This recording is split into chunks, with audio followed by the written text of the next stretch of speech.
Специален поздрав от бащата на Елена и съпруга на Костадина Иван. Симбат и Ани поздравяват именниците.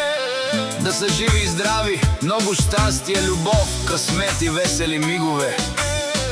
Нека празника им бъде изпълнен с усмивки, настроение и хубави спомени. Горещ поздрав от Иван, бащата на Елена и съпруг на Костадина. Симбат и Ани поздравяват всички именици и им пожелават море от здраве, щастие и късмет. Нека всеки ден бъде празник, всяка мечта да се сбъдва, а усмивките никога да не слизат от лицата им. Весел празник на здраве и много обич! Специален и сърдечен поздрав от Иван, бащата на Елена и любим съпруг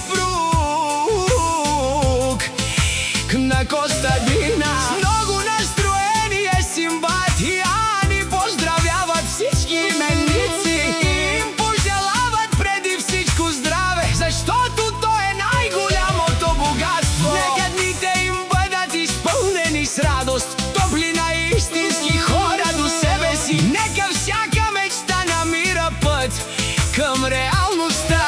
Всяко начинание носи успех, а във всеки дом да има любов, разбирателство и щастие. Пожелават им още безброй красиви мигове, весели поводи за празнуване и много усмивки, които да стоплят сърцата им всеки ден.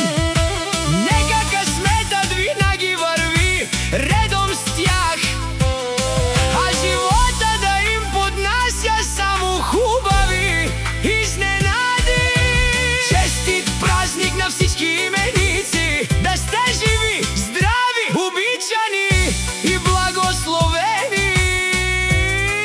На здраве, цар Костадин и царица Елена, честит имен ден бъде!